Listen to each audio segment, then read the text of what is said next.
खबरां दा लेखा जोखा जून 5 2025 आप सब तक पहुंचा रहे ने लिकर 62 घर दे विच समागमां वडेरी पार्टी है तां वड्डी मात्रा ते वडेरी वनगी दे विच हर प्रकार दी शराब बीयर ते वाइन खरीदण दे लई पधारो 6285 किंग जॉर्ज बुलेवार्ड सरी विखे लिकर 62 ते।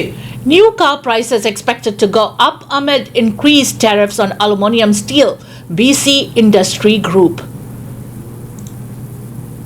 There are fresh concerns that the price of a new car could go up following the latest round of US imposed tariffs that are raising the levies on aluminium and steel from 25% to 50%. President and CEO of the New Car Dealers Association of BC, Blair Kwale, says that the sector is already under considerable strain and the tariff increase doesn't help. It means a lot of the manufacturers who are building vehicles in the United States, they are the ones who are going to feel the burn of the double tariff on steel and aluminium, he explained. Of course, if folks in Canada and British Columbia are purchasing vehicles that are made in the United States, then of course there will be that extra tariff added to the price of vehicles. It's just more pain. He says that ultimately the consumer will usually always pay more. A lot of manufacturers have tried their best to load up on inventory as we knew these tariffs were coming. So manufacturers loaded up with inventory of parts and various things. Some of them are doing their best to absorb some of the tariffs, but that won't be able to last for too much longer. And at a certain point, sooner than later, the price pain is going to filter its way downstream and wind up in the lap of the consumers, Kwale explained. There are no specific tariffs on the car parts, but most are made with steel and aluminium, so Kwale suggests car owners should be mindful of that if they need repairs. If a part of a vehicle is made in Canada and comes from the United States, then that will also have a tariff on it, and I think everybody is trying to sort out a number of parts that are manufactured in portions of the vehicles before they get added to the final assembly and go back and forth across the Canada and US and Mexico border many times. We're still trying to sort out if the tariffs are stacking on all of those trips back and forth and how that's going to work out, he said. Kwale warns things could go sideways if any Canadian part makers can't keep up on the end up going under. There are a number of smaller part manufacturers in Canada and the US, and if one or several of those wind up in trouble because they can't afford all the extra financial pain that's coming from these tariffs, they might wind up going out of business, and that's happened in the past, he said. He says the initial 25% tariff included reciprocal ones from the Canada to the US would add roughly 12.5% to the cost of the vehicles. We are starting to hear some of that is kicking in now, and I encourage anybody who's thinking about if you get hold of your car dealer and ask them what's happening with the brands, their service, and what the prices situation is going to be. Kwale says he's hearing there is current availability of new car vehicles, but he's not sure how long any stock will last. He aids the Premier and other politicians in Victoria know their concerns, and Kwale is urging them to take action to help cool concerns. Kwale also wants the province to revisit the electric vehicle rebate program and address the so-called luxury tax. That tax kicks in at $55,000 on a new vehicle, while the average price of new vehicle in Canada now is $66,000. Everybody forgets it hasn't been adjusted, I think 20 years ago, and it hasn't been adjusted since then, and we had a lot of inflation and tremendous amount of value in terms of technology and new systems, safety systems and radars and other things that are available in Canada today. Carney did not provide a timeline for how Canada will respond. Steel ਅਤੇ aluminium ਦੇ ਉੱਤੇ ਲੱਗੇ ਹੋਏ tariff ਦੇ ਕਾਰਨ ਗੱਡੀਆਂ ਦੀਆਂ ਜਿਹੜੀਆਂ ਕੀਮਤਾਂ ਨੇ ਉਹਨਾਂ ਦੇ ਵਿੱਚ ਵੱਡਾ ਵਾਧਾ ਹੋਣ ਦੇ ਬਾਰੇ ਗੱਲ ਆਮ ਚੱਲ ਪਈ ਹੈ, ਜਿਹੜਾ ਕਿ ਇਸ ਦੇ ਉੱਤੇ ਪ੍ਰਭਾਵ ਜ਼ਰੂਰ ਪਾਏਗਾ ਤੇ ਇਸ ਦੇ ਨਾਲ ਨਾਲ ਇਹ ਵੀ ਕਹਿੰਦੇ ਲਗਾਉਣਾ ਜਿਹੜਾ ਹਿਸਾਬ ਕਿਤਾਬ ਕਾਫੀ ਜ਼ਿਆਦਾ ਪੇਚੀਦਾ ਕਿ ਜਿਹੜੀਆਂ ਗੱਡੀਆਂ ਨੇ ਤਿੰਨ ਮੁਲਕਾਂ ਦੇ ਵਿੱਚ ਗੱਡੀਆਂ ਦੇ ਜਿਹੜੇ ਪਾਰਟ ਨੇ ਕਈ ਵਾਰੀ ਇੱਧਰ ਤੋਂ ਉੱਧਰ ਤੇ ਉੱਧਰ ਤੋਂ ਇੱਧਰ ਆਉਂਦੇ ਨੇ ਕਿ ਹਰ ਵਾਰੀ ਜਦੋਂ ਕੋਈ ਵੀ ਪਾਰਟ ਜਾਂ ਗੱਡੀ ਦਾ ਕੋਈ ਵੀ ਹਿੱਸਾ ਜਾਂ ਗੱਡੀ ਇੱਕ ਪਾਸੇ ਤੋਂ ਦੂਸਰੇ ਪਾਸੇ ਜਾਏਗੀ, ਹਰ ਵਾਰੀ ਕੀ ਟੈਰਿਫ ਲੱਗੇਗਾ। ਔਰ ਯਾਦ ਰਹੇ 25% ਟੈਰਿਫ ਦੇ ਵਾਧੇ ਦਾ ਤਕਰੀਬਨ ਕੀਮਤਾਂ ਦੇ ਵਿੱਚ 12.5% ਤੱਕ ਦਾ ਫਰਕ ਵਾਧੇ ਵੱਲ ਨੂੰ ਹੋ ਚੁੱਕਿਆ ਸੀ। ਔਰ 50% ਦਾ ਜਿਹੜਾ ਟੈਰਿਫ ਆ ਉਸ ਦੇ ਨਾਲ ਕਿਤਨੀ ਜ਼ਿਆਦਾ ਵੱਡੀ ਮਾਤਰਾ ਦੇ ਵਿੱਚ ਕੀਮਤਾਂ 'ਚ ਵਾਧਾ ਹੋਏਗਾ, ਇਹ ਸਾਹਮਣੇ ਆਏਗਾ। ਤੇ ਨਾਲ ਦੀ ਨਾਲ ਇਹ ਵੀ ਦੱਸਿਆ ਜਾ ਰਿਹਾ ਕਿ ਇਸ ਦੇ ਨਾਲ ਵੱਡੀ ਮਾਤਰਾ ਦੇ ਵਿੱਚ ਜਿੱਥੇ ਜਿਹੜਾ ਖਰੀਦਦਾਰ ਆ ਉਸ ਦੇ ਉੱਤੇ ਸਾਰੇ ਦਾ ਸਾਰਾ ਖਰਚਾ ਪੈਂਦਾ ਹੈ, ਉਸ ਦੇ ਨਾਲ ਪੂਰਾ ਦਾ ਪੂਰਾ ਜਿਹੜਾ ਸਿਸਟਮ ਆ ਉਹ ਕਾਫੀ ਜ਼ਿਆਦਾ ਸਟੇਨ ਦੇ ਹੇਠਾਂ ਆਏਗਾ। Vancouver City Council rejects motion to create renter office. Vancouver City Council has decided against bringing back an agency designed to protect renters. Councillor Lucy Maloney's motion to bring back the renter office was voted down on Wednesday. Established in 2018, the renter office provided information and assistance to tenants about their rights. In 2023, however, ABC Vancouver voted to defund the office despite city staff recommended that the service be continued. A coalition of renter advocacy groups says that they supported the idea of bringing back the office.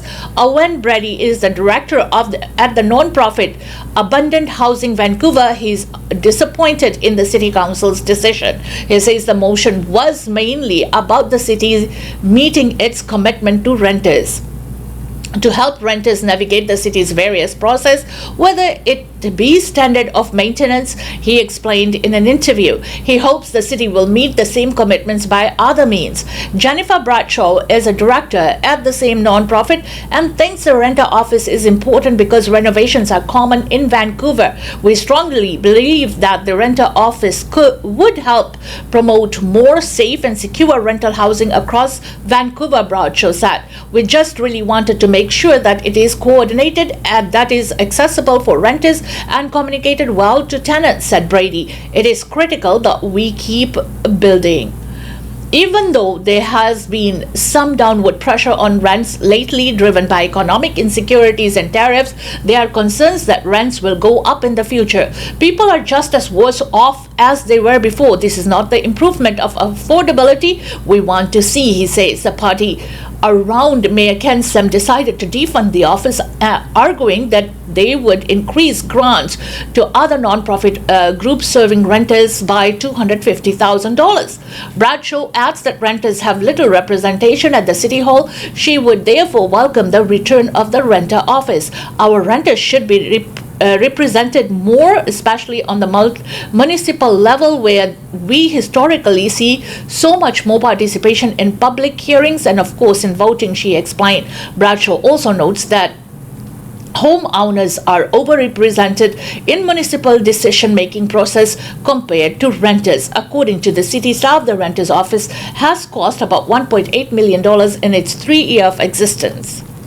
City of Vancouver ਨੇ renter office ਨੂੰ ਵਾਪਸ ਲਿਆਉਣ ਦੀ ਜਿਹੜੀ ਲਿਆਂਦੀ ਗਈ ਮਨਸ਼ਾ ਉਸ ਦੇ ਉੱਤੇ ਨਾ ਕਰ ਦਿੱਤੀ ਹੈ। ਔਰ ਯਾਦ ਰਹੇ ਇਸ ਦੇ ਨਾਲ ਸੰਬੰਧਿਤ ਜਿੰਨੀਆਂ ਐਸੋਸੀਏਸ਼ਨ ਸਨ ਉਹਨਾਂ ਦਾ ਕਹਿਣਾ ਸੀ ਕਿ ਵੈਨਕੂਵਰ ਦੇ ਵਿੱਚ ਜਿਹੜੇ ਰੈਂਟਰਸ ਨੇ ਉਹਨਾਂ ਦੀ ਆਵਾਜ਼ ਹੈ ਜਿਹੜੀ ਜਾਂ ਉਹਨਾਂ ਦੇ ਮਸਲਿਆਂ ਨੂੰ ਤਰਜੀਹ ਦੇਣ ਵਾਲਾ ਜਿਹੜਾ ਆਫਿਸ ਹੈ ਉਸ ਨੂੰ ਵਾਪਸ ਲਿਆਂਦਾ ਜਾਵੇ। ਔਰ ਉਹਨਾਂ ਨੇ ਵੱਡਾ ਕਾਰਨ ਇਹ ਵੀ ਦੱਸਿਆ ਕਿ ਵੈਨਕੂਵਰ ਦੇ ਵਿੱਚ ਜ਼ਿਆਦਾਤਰ ਜਿਹੜੀਆਂ ਰੈਨੋਵੇਸ਼ਨਸ ਵੱਡੀ ਮਾਤਰਾ ਦੇ ਵਿੱਚ ਹੁੰਦੀਆਂ ਨੇ ਔਰ ਉਹ ਲੋਕ ਜਿਹੜੇ ਕਿਰਾਏ ਤੇ ਰਹਿੰਦੇ ਨੇ ਕਿਰਾਏਦਾਰਾਂ ਦੀ ਜਿਹੜੀ ਪੱਖ ਹੈ ਉਸ ਨੂੰ ਪੂਰਨ ਦੇ ਲਈ ਕੋਈ ਵੀ ਨਹੀਂ ਹੈ, ਪਰ ਇਸ ਦੀ ਖਿਲਾਫਤ ਹੋਈ ਹੈ ਜੀ ਔਰ ਇਸ ਨੂੰ ਸਿਟੀ ਨੇ ਵਾਪਸ ਲਿਆਉਣ ਦੀ ਜਿਹੜੀ ਮਨਾਹੀ ਕਰ ਦਿੱਤੀ ਹੈ। ਔਰ ਯਾਦ ਰਹੇ 3 ਸਾਲਾਂ ਦੇ ਵਿੱਚ ਤਕਰੀਬਨ $1.8 ਮਿਲੀਅਨ ਇਸ ਰੈਂਟਰਸ ਆਫਿਸ ਦੇ ਉੱਤੇ ਪਹਿਲਾਂ ਲੱਗਿਆ ਸੀ ਔਰ ਪਰ ਹੁਣ ਅਗਾਊਂ ਵਾਲੇ ਸਮੇਂ ਦੇ ਵਿੱਚ ਇਸ ਨੂੰ ਦੁਬਾਰਾ ਸਿਟੀ ਆਫ ਵੈਨਕੂਵਰ ਵਿਖੇ ਰੈਂਟਰ ਆਫਿਸ ਹੈ ਇਸ ਨੂੰ ਮੁੜ ਬਹਾਲ ਨਹੀਂ ਕੀਤਾ ਜਾਏਗਾ। Prime Minister Carney announces government's new parliamentary secretaries. Prime Minister Mark Carney has announced his government's new parliamentary secretary team. 39 members of parliament were chosen by Carney to assist ministers and secretaries of state. Rachel Bandayan and Kudi Blois were chosen to serve as Carney's parliamentary secretaries. Both MPs were named to Carney's first cabinet in March but were not included in the second iteration announced. Parliamentary secretaries receive an additional $20,200 on top of their MP pay of $209,800. Other MPs named to the team include former ministers Ali Ehsassi, Mona Fortier and Jenna Sutz, and new MPs Carlos Letao and David Miles. Carney also announced that Elizabeth Breyer will serve as government's deputy whip and that Ariel Kayabaga will serve as deputy government house leader. Almost half of the parliament secretaries are MPs elected for the first time in April. ਪ੍ਰਧਾਨ ਮੰਤਰੀ ਨੇ ਅੱਜ ਤਕਰੀਬਨ 39 ਜਿਹੜੇ MP ਨੇ ਉਹਨਾਂ ਨੂੰ parliamentary secretary ਦੇ ਤੌਰ ਦੇ ਉੱਤੇ ਐਲਾਨ ਕਰ ਦਿੱਤਾ, ਜਿਸ ਦੇ ਵਿੱਚ ਜ਼ਿਆਦਾਤਰ ਜਿਹੜੇ ਐਮਪੀ ਨੇ ਉਹ ਪਹਿਲੀ ਵਾਰੀ ਜਿਹੜੇ ਚੁਣੇ ਗਏ ਨੇ ਔਰ ਇਹਨਾਂ ਦੇ ਕੁਝ ਕੁ ਐਮਪੀ ਉਹ ਵੀ ਹਨ ਜਿਹੜੇ ਕਿ ਇਹਨਾਂ ਦੀ ਪਹਿਲਾਂ ਜਿਹੜੀ ਸਰਕਾਰ ਦੇ ਵਿੱਚ ਚੁਣੀ ਹੋਈ ਜਿਹੜੇ ਸੈਕਟਰੀ ਸਨ ਉਹਨਾਂ ਨੂੰ ਮੁੜ ਬਹਾਲ ਰੱਖਿਆ ਗਿਆ, ਪਰ ਜ਼ਿਆਦਾਤਰ ਇਸ ਦੇ ਵਿੱਚ ਨਵੇਂ ਜਿਹੜੇ ਐਮਪੀ ਨੇ ਉਹਨਾਂ ਨੂੰ ਇਸ ਟੀਮ ਦੇ ਵਿੱਚ ਸ਼ਾਮਲ ਕੀਤਾ ਗਿਆ ਹੈ। Canada Post Union files labour practices complaint. The Canadian Union of Postal Workers says it has filed an unfair labour practice complaint against Canada Post related to ongoing contract bargaining. The union alleges in the complaint that the Crown Corporation is bargaining directly with members, interfering with the union's exclusive bargaining rights and trying to discredit the reputation of the union.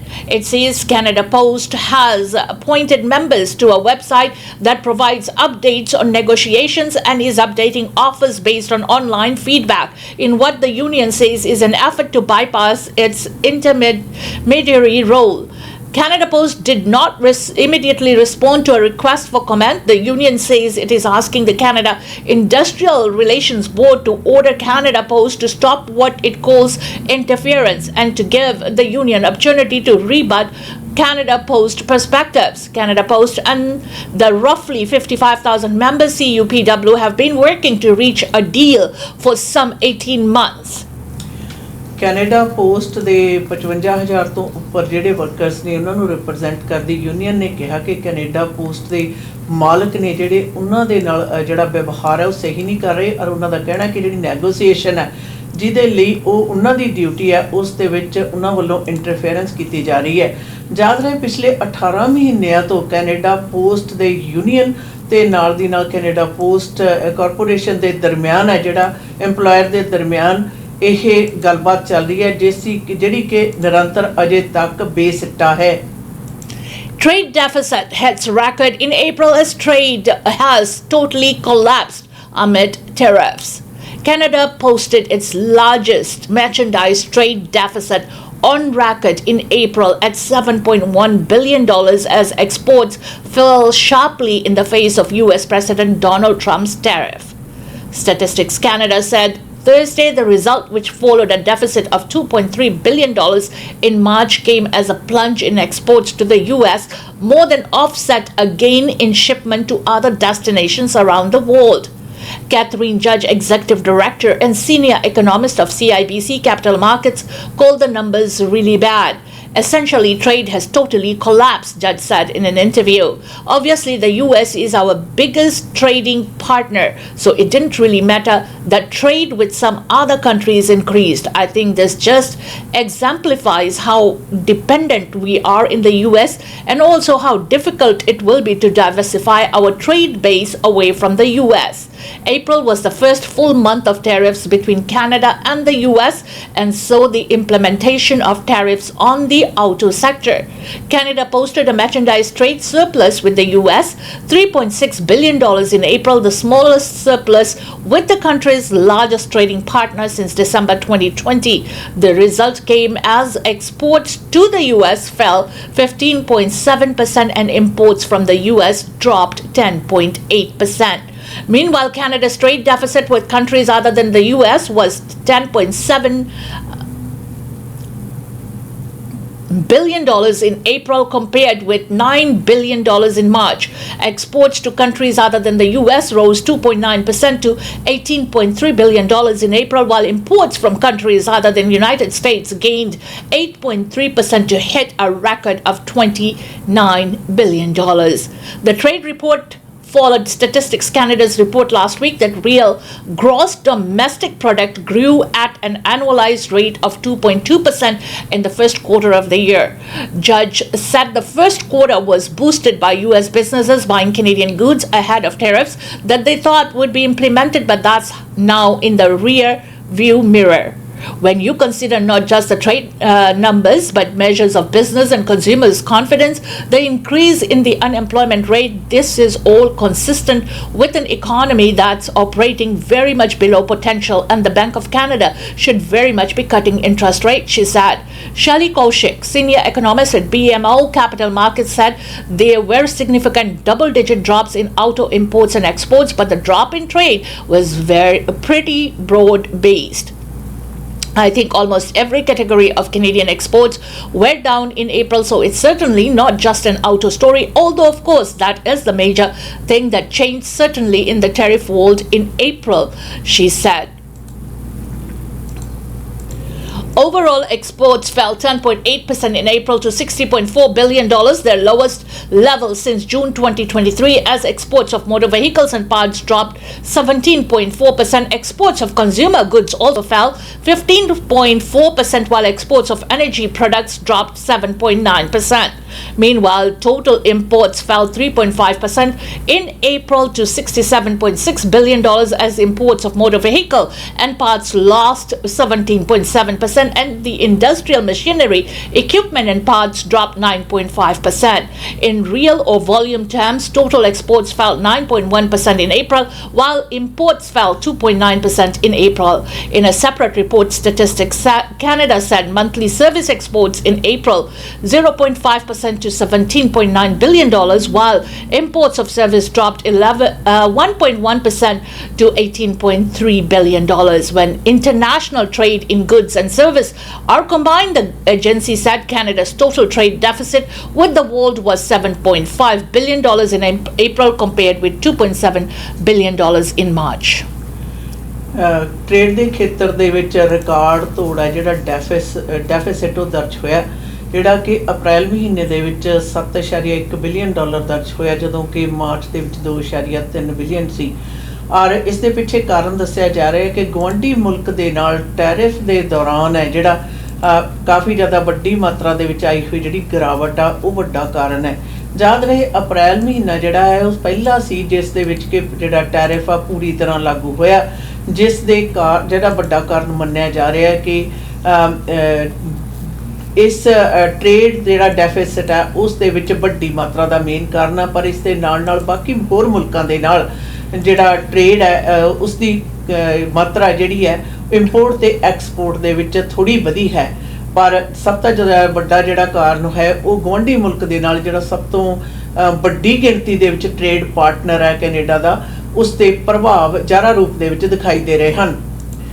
Canadians divided on whether US is an ally or enemy country, according to polls.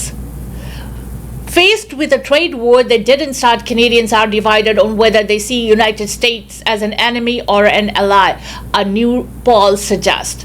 The Ledger poll, which was conducted online and can't be assigned a margin of error, surveyed more than 1,500 people between May 30th to June 1st. Almost a third of respondents said they view the US as a neutral country, while 27% said they consider it as an ally, and 26% see it as an enemy country. Just over a third of men said they consider US as an ally, compared with 1 in 5 women. Almost 30% of women said they view the US as an enemy, compared with 22% of them. Older Canadians, those at least 55 years of age, were more likely to consider US as an enemy, and younger Canadians, regionally, Albertans were most likely to consider US as an ally, while Ontarians and British Columbians were most likely to see it as an enemy. The difference is darkest between political party supporters, with 44% of Conservative supporters saying they view the US as an ally, compared with 17% of Liberal supporters, and 12% of NDP supporters said the same. Comparatively, 16% of Conservative supporters said they view the US as an enemy country, while 36% of Liberal supporters and 41% of NDP supporters said the same. US President Donald Trump signed an executive order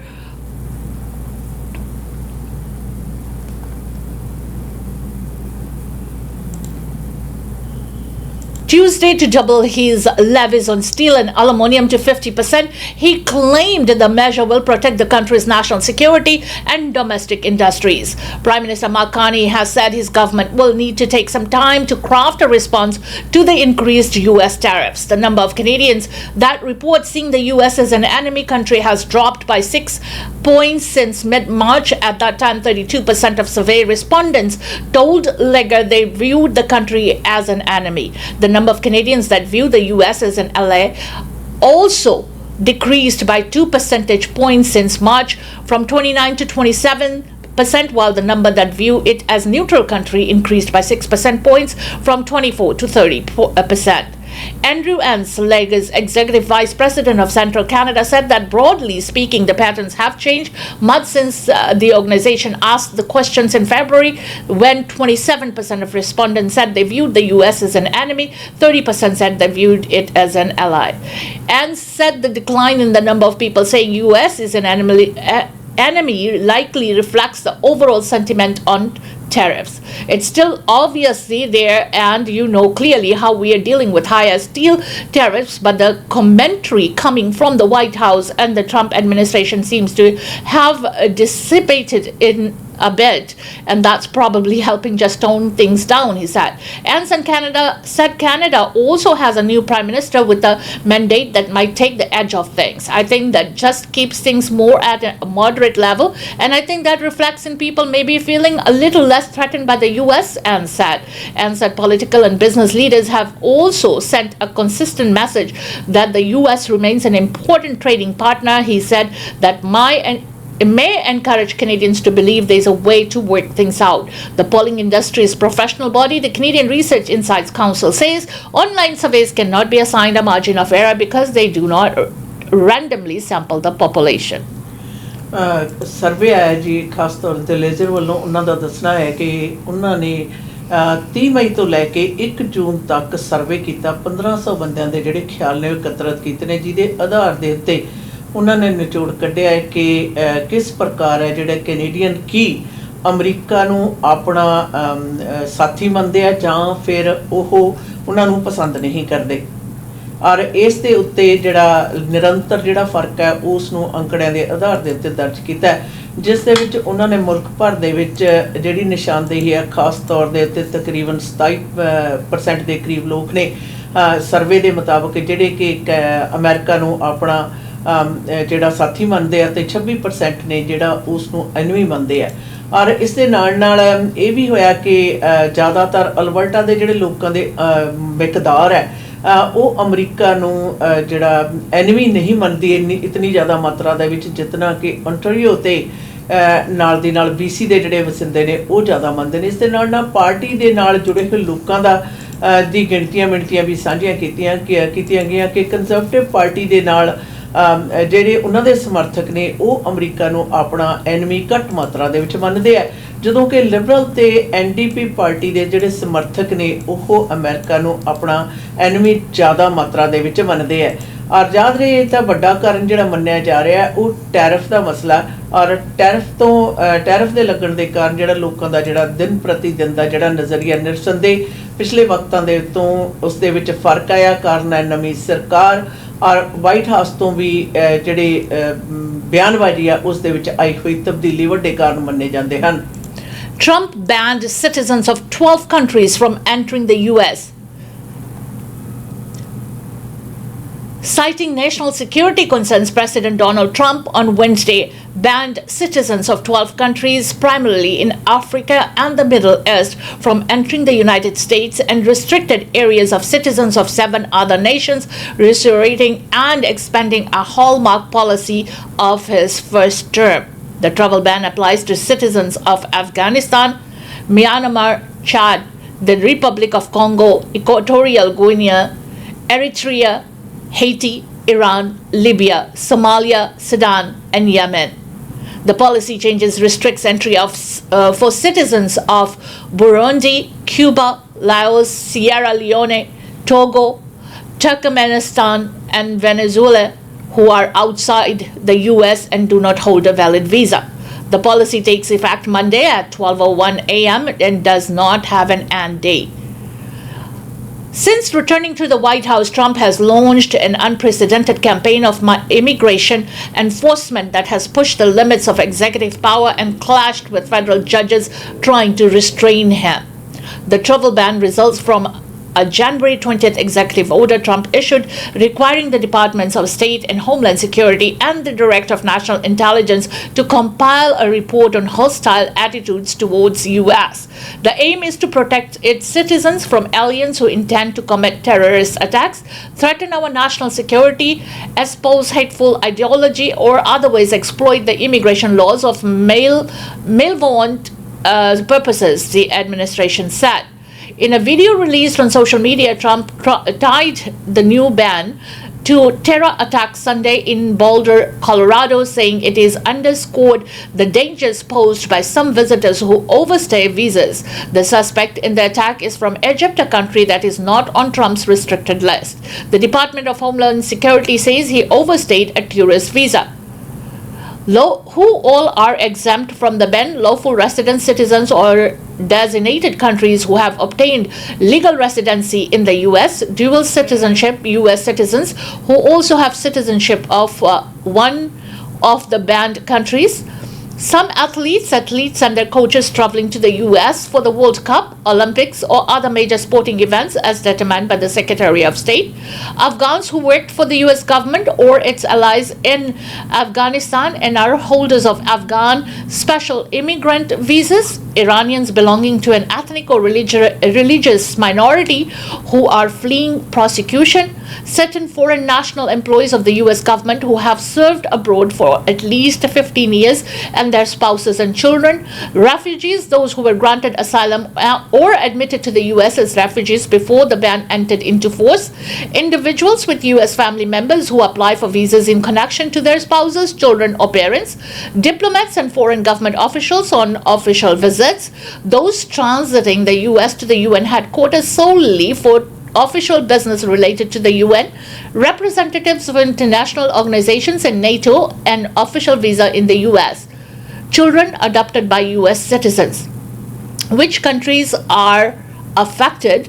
Trump said nationals of countries included in the ban pose terrorism-related and public safety risk as well as risk of overstaying their visas. He also said some of these countries had deficient screening and vetting or have historically refused to take back their own citizens. His findings rely extensively on an annual Homeland Security report of visa overstays or tourist business visitors and students who arrive by air and sea, singling out countries with high percentages of remaining after their visas expired. We don't want them, Trump said. The inclusion of Afghanistan angered some supporters who have worked to resettle its people. The ban makes exceptions for Afghans on special immigrant visas, generally people who worked most closely with the U.S. government during the 2-decade war there. The list can be changed, the administration said in a document circulated Wednesday evening, if authorities of designated countries make material improvements to their own rules and procedures. New countries can be added as threats emerge around the world. Early reactions to the ban: international aid groups and refugee resettlement organizations roundly condemned the new ban. This policy is not about national security, it is about sowing division and vilifying communities that are seeking safety and opportunity in the United States, said A.B. Maxman, president of Oxfam America. The African Union Commission expressed concern Thursday about the potential negative impact on the ban on educational exchanges, business ties, and broader diplomatic relations. The African Union Commission respectfully calls upon the U.S. administration to consider adopting a more consultative approach and engage in constructive dialogue with the countries concerned, the Commission said in a statement. During the first term, Trump issued an executive order in January of 2017 banning travel to the U.S. by citizens of 7 predominantly Muslim countries including Iraq, Syria, Iran, Sudan, Libya, Somalia, and Yemen. It was one of the most chaotic and confusing moments of his young presidency. Travelers from those nations were either barred from getting on their flights to the US or detained at US airports after they landed. They included students and as well as business people, tourists, and people visiting friends and family. The older, often referred to as a Muslim ban on the travel ban, was retooled amid legal challenges until a version was upheld by the Supreme Court in 2018. The ban affected various categories of travelers and immigrants from Iran, Somalia, Yemen, Syria, and Libya, plus North Koreans and some Venezuelan government officials and their families. ਰਾਸ਼ਟਰਪਤੀ Donald Trump ਨੇ ਇੱਕ ਹੋਰ ਐਲਾਨ ਕਰ ਦਿੱਤਾ। 12 ਮੁਲਕਾਂ ਦੇ ਨਾਮ ਨਸ਼ਰ ਕਰਦੇ ਉਹਨਾਂ ਨੇ ਕਹਿ ਦਿੱਤਾ ਕਿ ਇਹਨਾਂ ਮੁਲਕਾਂ ਤੋਂ ਕਿਸੇ ਵੀ ਪ੍ਰਕਾਰ ਦੇ ਜਿਹੜੇ ਲੋਕ ਨੇ ਉਹਨਾਂ ਨੂੰ ਕੈਨੇਡਾ ਅਮਰੀਕਾ ਦੇ ਵਿੱਚ ਆਉਣ ਦੀ ਜਿਹੜੀ ਆ ਇਜਾਜ਼ਤ ਨਹੀਂ ਹੋਏਗੀ। ਲਿਸਟ ਜਿਹੜੀ ਇਜ਼ਾਹਰ ਕਰਦੇ ਹੋਏ ਉਹਨਾਂ ਨੇ ਵੱਡੇ ਕਾਰਨ ਵੀ ਨਾਲ ਦੱਸੇ ਨੇ ਔਰ ਇਹ ਜਿਹੜਾ ਅਫੈਕਟਡ ਹੈ ਇਹ ਮੰਡੇ ਨੂੰ 12:01 ਤੋਂ ਲਾਗੂ ਹੋ ਜਾਏਗਾ ਔਰ ਇਹ ਲਿਸਟ ਤੋਂ ਦੇ ਨਾਲ ਸੰਬੰਧਿਤ ਜਿੰਨੇ ਮੁਲਕ ਨੇ ਉਹਨਾਂ ਤੋਂ ਆਉਣ ਵਾਲੇ ਜਿਹੜੇ ਲੋਕ ਨੇ ਉਹਨਾਂ ਨੂੰ ਅਮਰੀਕਾ ਦੇ ਵਿੱਚ ਦਾਖਲਾ ਨਹੀਂ ਦਿੱਤਾ ਜਾਏਗਾ। ਔਰ ਇਹਨਾਂ ਨੇ ਆਪਣੀ ਪਹਿਲੀ ਪ੍ਰੈਜ਼ੀਡੈਂਸੀ ਜਿਹੜੀ ਕਿ 2017 ਦੇ ਵਿੱਚ ਸੀ ਉਦੋਂ ਵੀ 7 ਜ਼ਿਆਦਾਤਰ ਮੁਸਲਿਮ ਕੰਟਰੀਜ਼ ਦੇ ਨਾਮ ਨਸ਼ਰ ਕੀਤੇ ਸਨ ਜਿੱਥੋਂ ਕਿ ਆਉਣ ਵਾਲੇ ਲੋਕਾਂ ਨੂੰ ਅਮਰੀਕਾ ਦੇ ਵਿੱਚ ਆਉਣ ਦੀ ਮਨਾਹੀ ਸੀ ਔਰ ਉਸ ਵਕਤ ਵੀ ਬਹੁਤ ਜ਼ਿਆਦਾ ਵੱਡਾ ਕੇਆਸ ਵਾਪਰਿਆ ਸੀ ਔਰ 2018 ਦੇ ਵਿੱਚ ਜਾ ਕੇ ਉਸ ਦੇ ਵਿੱਚ ਸੁਧਾਰ ਕੀਤੇ ਗਏ ਸਨ ਔਰ ਉਸ ਪ੍ਰਕਾਰ ਦੇ ਜਿਹੜੇ ਹਾਲਾਤ ਨੇ ਉਹ ਹੁਣ ਵੀ ਹੋ ਸਕਦੇ ਨੇ ਪਰ ਇਹ ਵੱਡੀ ਪੱਧਰ ਦੇ ਉੱਤੇ ਜਿਹੜਾ ਬੈਨ ਆ 12 ਮੁਲਕਾਂ ਤੇ ਲਗਾਇਆ ਗਿਆ ਔਰ ਕਾਰਨ ਉਹਨਾਂ ਨੇ ਦੱਸਿਆ ਕਿ ਉਹ ਥਾਵਾਂ ਨੇ ਜਿੱਥੇ ਉਹ ਲੋਕ ਜਿਨ੍ਹਾਂ ਉਹਨਾਂ ਨੂੰ ਵੀਜ਼ਾ ਮਿਲਿਆ ਸੀ ਉਸ ਵੀਜ਼ੇ ਦੀ ਮਿਆਦ ਤੋਂ ਜ਼ਿਆਦਾ ਦੇਰ ਉਹ ਅਮਰੀਕਾ ਦੇ ਵਿੱਚ ਰਹੇ ਹਨ ਜਾਂ ਉਹਨਾਂ ਦੀਆਂ ਜਿਹੜੀਆਂ ਗਤੀਆਂ ਵਿਧੀਆਂ ਨੇ ਉਹ ਹਿੰਸਕ ਸੋਚ ਦੇ ਨਾਲ ਜੁੜੀਆਂ होई ने। इसी के साथ हमें दीजिएगा इजाजत। खबरा दा लेखा जोखा के इस सेगमेंट से जिसे आप तक पहुंचा रहे थे लिकर 62। घर पे कोई मेहमान आ रहे हैं, गेट टुगेदर है, शादी ब्याह है, कोई सेलिब्रेशन है या फिर वैसे ही हल्ला गुल्ला करना है दोस्तों के साथ, शराब की ज़रूरत है, लिकर की ज़रूरत है तो ज़रूर बेस्ट डिस्काउंटेड लिकर प्राइसेस के लिए पहुंचिए। Liquor 62 6285 King George Bollywood, liquor 62।